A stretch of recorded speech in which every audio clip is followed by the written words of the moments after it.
பண்ணல. அப்ப என்ன உன்னை மட்டும் சுத்தம் பண்ண? அது அவங்களதான் போய் கேட்கணும். அவங்க என்ன கேட்கணும்? நான் சொல்றேன் அவங்களுடைய கையாள். இல்ல சார். காசை வாங்கி அவங்க தப்பிக்க வச்சுட்டேன். இல்ல சார். அதுக்காக தான் அவரை கொலை பண்ணிருக்கேன். எது? நான் எங்க நைனா போறேனா? என்ன சார் சொல்றீங்க? நான் ஏன் ஜெயிலுக்குள்ள வந்து யோசிக்கிறதுக்கே 7 வருஷம் ஆச்சு. இன்னும் புரிய மாட்டேங்குது. நீங்க இதெல்லாம் சொன்னீங்கன்னா 70 வருஷம் போட்டு வரணும். நெக்ஸ்ட் அடுத்த கார் எடுத்துட்டு ஓடிச்சுட்ட விட்டுட்டு அதுல போவாது. நான் உண்மையிலேயே தப்பு பண்ணினா அங்க இருந்து ஓடிட்டு கேள்விக்கு நானே இல்ல சார். உடைச்சிர போற அடுத்து எடுத்துட்டு வா. ஏன் ஓடல? அங்கே பார்க் பண்ணிட்டு போ. இங்கே பார்க் பண்ணு.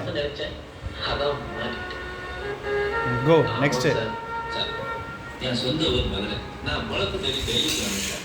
வந்த இடத்துல ஒரு நாள் எனக்கும் போலீஸுக்கும் ஏற்பட்ட தகராறுல நான் போலீஸை அடிச்சிட்டேன்.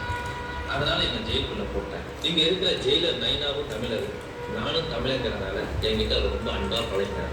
ஒரு நாள் இங்க இருக்கிற தீவிரவாதிங்க சாப்பிடாம சண்டை போட்டுக்கிட்டு இருந்தாங்க. அதனால நைனா என்ன அவங்களுக்கு சமைச்சு போட சொல்லி சொன்னாங்க.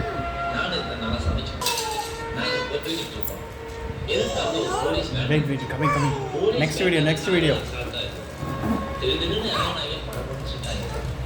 யார் சுட்டது? போலீஸ்காரங்க சார். போலீஸா? போலீஸ் கேஸ்ல தான் சார் நான் கேட்டா தெரியாது. சுட்டம் ரொம்ப அடையாளம் கண்டுபிடிக்க முடியும். ஒருத்தரா பார்ப்பேன், லைஃப்ல மறக்க மாட்டேன் சார். ஆனா ஒண்ணு சார், அவங்க மட்டும் என் கையில மாட்டினாங்க.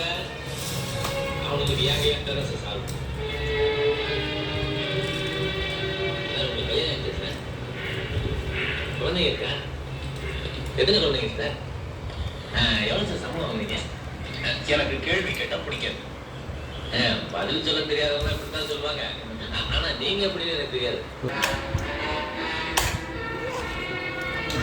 ஃபேஸ் கட் ஆயிடுச்சு.